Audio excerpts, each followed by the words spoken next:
Hello everyone, welcome back to my channel Lipa's creation. আশা করছি তোমরা সবাই খুব ভালো আছো আর আমিও খুব ভালো আছি। চলে এসেছি নতুন আরও একটা ভিডিও নিয়ে, মোস্ট রিকোয়েস্টেড ভিডিও নিয়ে, যে দিদি তুমি কি কি টিপস ফলো করেছো, কি কি মেনে চলেছো, সেই জিনিসগুলো প্লিজ প্লিজ প্লিজ শেয়ার করো। দেখো, আমি কিন্তু আগের একটা ভিডিওতে তোমাদেরকে শেয়ার করেছিলাম যে আমি কি কি জিনিস মেনে চলেছি, তার সাথে সাথে আমি কি কি টিপস ফলো করেছি সেই সমস্ত কিছু তোমাদেরকে আমি শেয়ার করেছি।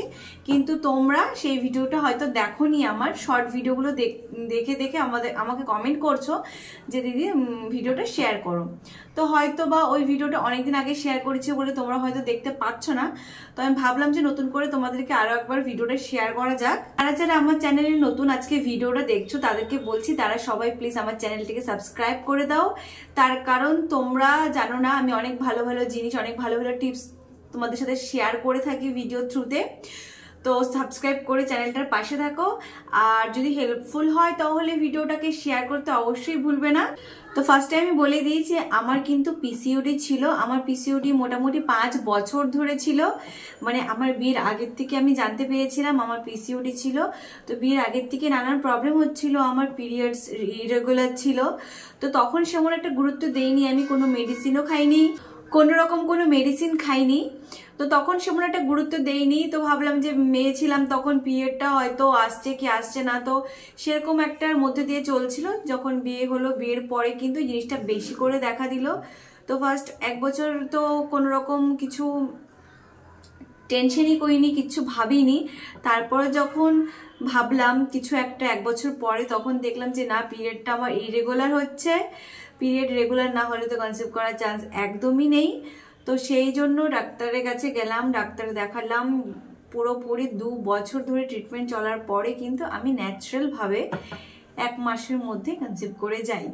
তো সেই গল্পটাই তোমাদেরকে আজকে শেয়ার করবো, কি কি জিনিস আমি ফলো করেছি, কি কি টিপস ছিল আমার, তার সাথে সাথে কি কি মেডিসিনও চলেছিল আমার, সেই সমস্ত কিছু তোমাদের সাথে শেয়ার করব।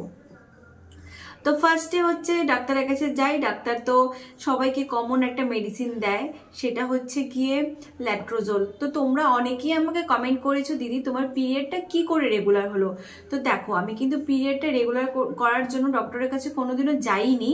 আমি ডক্টরকে ফার্স্ট যখনই ভিজিট করেছিলাম তখনই বলেছিলাম যে পিরিয়ডটা ইরেগুলার আমার, কিন্তু আমরা প্রেগনেন্সি চাইছি।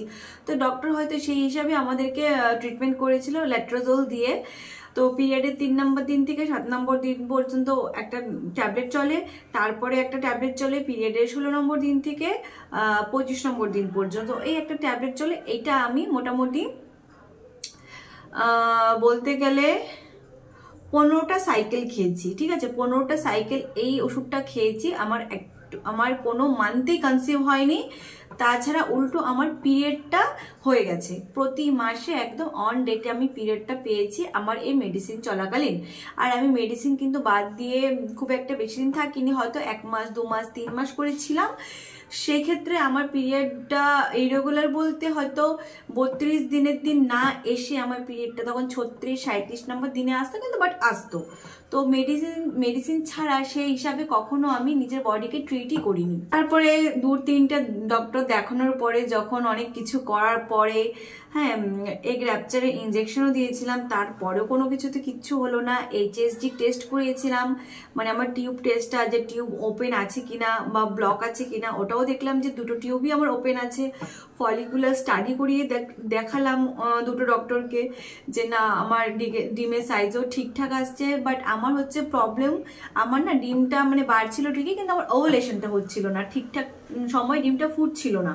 তারপর আমি ভাবলাম যে না, এতদিন যখন ট্রিটমেন্ট করালাম, এত কিছু করলাম, যখন কিছুতে কিছু হচ্ছিল না, কোনো কিছু মানে আমার ভালো রেজাল্ট আমি পাচ্ছিলাম না, তখন আমি কি করলাম, তখন আমি একদম ডক্টর দেখানো বন্ধ করে দিলাম, ঠিক আছে। তখন আমার মনে হলো যে না, এখন আমি নিজের বডিতে নিজে একটু ভালো করে এক্সপিরিয়েন্স করে দেখি যে আমি যদি এই জিনিসগুলো ফলো করি তাহলে আমার কি হয়।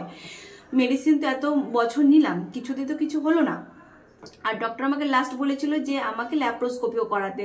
তো ভাবলাম যে এখনো তো সেমন একটা আমার বয়সও হয়ে যায়নি যে ল্যাপ্রোস্কোপি করানোর জন্য, আর আমার যেহেতু 2টো টিউবও ওপেন আছে, তো সেক্ষেত্রে আমি ভাবলাম যে ল্যাপ্রোস্কোপি করার পরে হয়তো ডক্টর আমাকে বলবে যে আইভিএফ করাও। তো সত্যি মেন্টালি ভাবে সেভাবে এরকম প্রিপারেশন ছিল না যে আইভিএফটা আমরা এখনই করাবো। তো যেরকম ভেবেছিলাম সেমন একদম টোটালি ডক্টর দেখানো বন্ধ করে দিলাম। তারপরে স্টার্ট করলাম আমি হাঁটা, যেটা আমি খুব ফোকাস করেছিলাম সেটা হচ্ছে প্রচুর পরিমাণে আমি হেঁটেছিলাম, হাঁটাহাঁটি করলাম। হাঁটাহাঁটি করার পরে কিন্তু আমি শুরু করলাম হচ্ছে এক্সারসাইজ। হ্যাঁ, যে এক্সারসাইজগুলো আমি বলেছি তোমাদেরকে করতে, সেই এক্সারসাইজগুলো তোমরা ফলো করতে পারো। খুব মানে উপকারী এই যোগাগুলো, এই ব্যায়ামগুলো তোমরা করলে পরে ডেফিনেটলি রেজাল্ট পাবে। আমি যখন পেয়েছি আশা করছি তোমরাও পাবে। আর তারপরে হচ্ছে গিয়ে এক্সারসাইজের ভিডিওগুলো যদি তোমরা আলাদা করে দেখতে চাও তাহলে কিন্তু আমাকে কমেন্ট বক্সে অবশ্যই কমেন্ট করবে। আমি নেক্সট ভিডিওতে এক্সারসাইজের ভিডিওগুলো দেওয়ার চেষ্টা করব, কিন্তু অলরেডি আমার চ্যানেলে দেওয়া আছে, তো তোমরা সেখান থেকেও দেখতে পারো। আর বললাম যে হেঁটেছি, হ্যাঁ প্রচুর পরিমাণে হাঁটতাম। মানে আমি ইভেন কোথাও যদি আমি যেতাম, কোথাও যদি আমি বেরোতাম যে কিছু টুকিটাকি আনার জন্য, তখনও কিন্তু আমি হেঁটে হেঁটে যেতাম।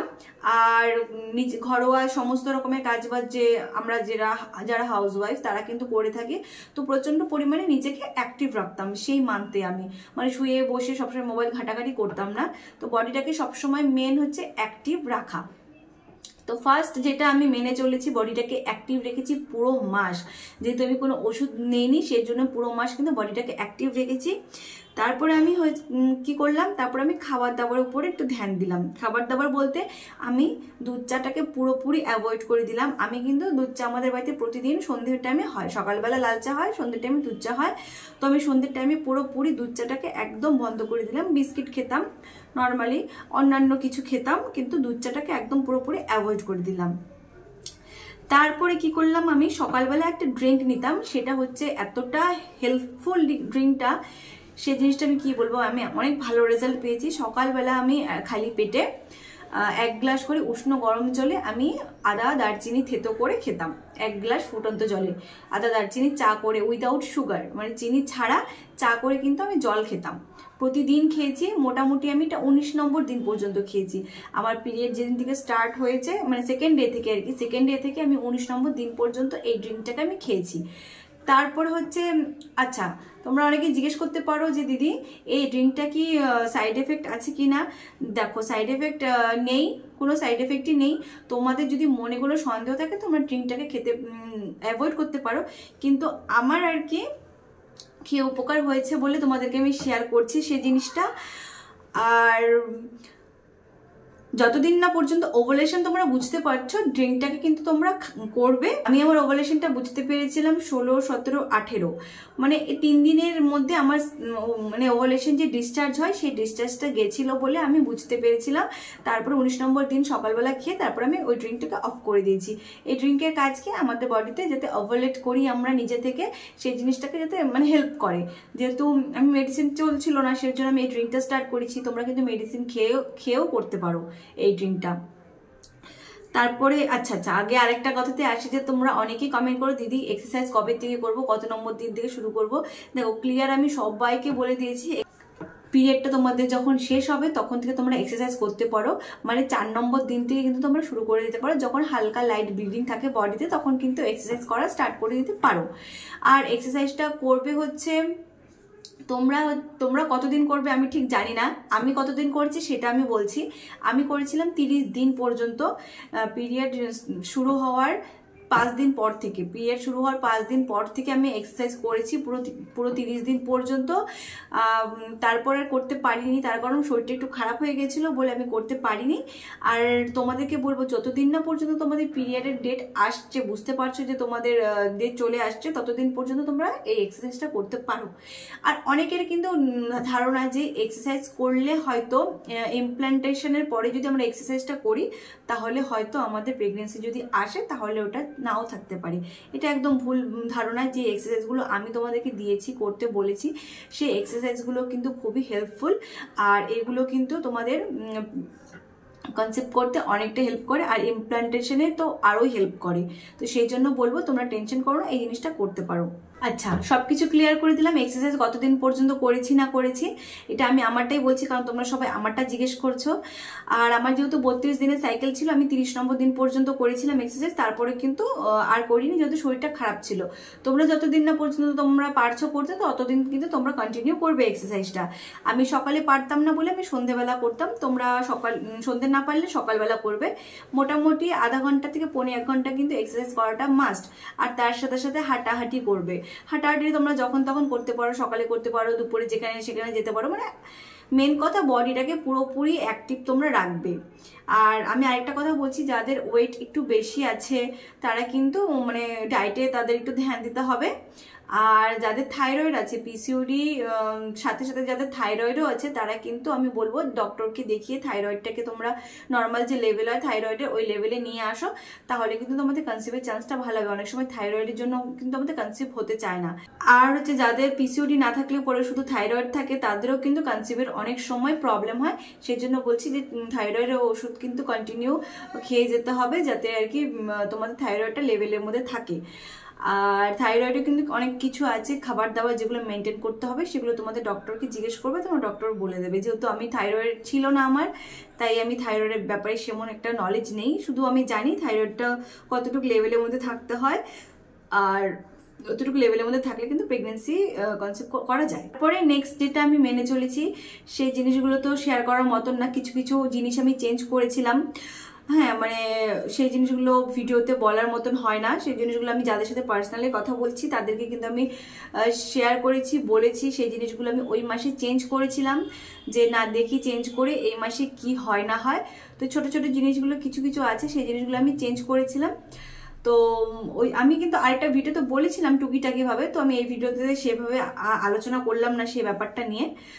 আর যেটা হচ্ছে গিয়ে রিলেশন তোমরা হচ্ছে রাখবে যখন ওভালেশনটা বুঝতে পারবে, ওভালেশনটা হয়ে গেল, তারপরে আসছে ইমপ্লান্টেশনের পরে গিয়ে কিন্তু আমাদের রিলেশনটা অফ করে দিতে হবে। আমি দেখো আমার ডিসচার্জটা দেখেছিলাম 16, 17, 18, 19, 16, 17, 18 3 দিন দেখেছিলাম। দেখে কিন্তু আমি 19, 20, 21, 22 এই 4 দিন পরে কিন্তু 22 দিন পরে কিন্তু আমি একদম টোটালি অফ করে দিয়েছিলাম। তার কারণ হচ্ছে তারপরে থেকে কিন্তু আমাদের ইমপ্লান্টেশনের প্রসেসিংটা বডিতে স্টার্ট হয়ে যায়। সেই জন্য ওই টাইমটাতে অফ করে দেওয়াটা আমার মনে হয় যে খুবই বেটার। তোমরা এই জিনিসটাকে ফলো করতে পারো, দেখো কি রেজাল্ট পাও। আমি তো ভালো রেজাল্ট পেয়েছিলাম। তারপরে আসে যে কি কি খাবার দাবার খাওয়া উচিত। আমি খাবার দাবারের মধ্যে তো বললাম যে চাটা পুরোটা অ্যাভয়েড করে দিয়েছিলাম। তার সাথে সাথে কিন্তু আমি হচ্ছে পেঁপে যে আছে, পেঁপে আর আঙুরটা, এই দুটো ফল আমি একদমই খাইনি। তোমরা পেঁপে কিন্তু ভাতের মধ্যে সেদ্ধ করেও যেটা হয় ওটাও খাবে না, কারণ বুঝতেই তো পারছো তরকারিতে পেঁপে আলু দিয়ে তরকারি করলে পেঁপেটাকে বেছে রেখে দেবে, আলুটা যে খাবে ওটাও কিন্তু হবে না, টোটাল তরকারিটাই খাওয়া যাবে না। মেন কথা পেঁপেটাকে একদমই অ্যাভয়েড করো ওই মাসটাতে। আর আঙুরটাকেও অ্যাভয়েড করার চেষ্টা করো। মানে আমি যে জিনিসগুলো করেছিলাম সেই জিনিসগুলো তোমাদেরকে শেয়ার করছি। তোমরা তো সেটাই জানতে চেয়েছিলে যে আমি কি কি করেছি না করেছি। তারপরে তোমাদের যখন আর কি ইমপ্লান্টেশন প্রসেসিং স্টার্ট হয়ে যাবে, তখন তোমাদের বডিতে কিন্তু অনেক সময় আমাদের ইমপ্লান্টেশন ব্লিডিং হয়, ঠিক আছে, অনেকের আগে হয় সেই জিনিসটা, অনেকের পরে হয়। আমার পিরিয়ডের ডেটে হয়েছিল, তোমাদের কিন্তু আগেও হতে পারে সেই জিনিসটা। তো সেই জিনিসটা তোমরা কিন্তু নোটিস করতে পারো। আচ্ছা, ইমপ্লান্টেশনের পরে কিন্তু তোমরা হেলদি খাবার স্টার্ট করে দেবে। ধরো ফ্রুটের মধ্যে তোমরা বেদানাটা রাখবে আর মৌসাম্বিটা রাখবে, এই দুটো জিনিস কিন্তু তোমরা খাবার স্টার্ট করে দেবে, ঠিক আছে। মোটামুটি পিরিয়ডের 25 থেকে 26 নম্বর দিন থেকে তোমরা এই ফল দুটোকে স্টার্ট করা শুরু করে দেবে। তো এই জিনিসগুলো আমি করেছিলাম, তোমাদেরকেও বলছি করতে। আপেলটাও খেতে পারো, আমি আপেলও খেয়েছিলাম। তো আমি জানি না আপেলে কোনো কাজ দেয় কিনা, মানে আমি যে জিনিসগুলো আর কি খেয়েছিলাম ওই মান্থে, কি কি ফল আর কি বাড়িতে এনে খেয়েছিলাম, সেই জিনিসগুলো তোমাদেরকে শুধু শেয়ার করছি। এইটুকু ছিল আমার ভিডিওর মেন কথাবার্তার টপিক আর কি। তার কারণ আমি এই জিনিসগুলো মেনটেন করেছিলাম সেই মাসে, আর তোমরাও কিন্তু এই জিনিসগুলো মেনটেন করতে পারো।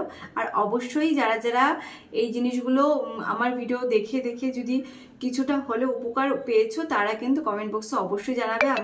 তোমরা যারা যারা ডক্টর দেখাচ্ছ, যারা যারা মেডিসিন খাচ্ছ, তাদেরকে বলছি তারা মেডিসিনের সাথে সাথে যদি এই জিনিসগুলো ফলো করো তোমরা কিন্তু রেজাল্ট অবশ্যই পাবে। 100-এর মধ্যে আমি বলছি 90% রেজাল্ট তো পাবেই তোমরা। তো এই জিনিসগুলো করে দেখো। তো আজকে এই ভিডিওটা আমার এইটুকুই ছিল। আর যাদের ভিডিওটা দেখে অনেকটা হেল্পফুল মনে হয় তারা ভিডিওটা কিন্তু তাদের ফ্রেন্ডদের সাথে শেয়ার করতে পারো।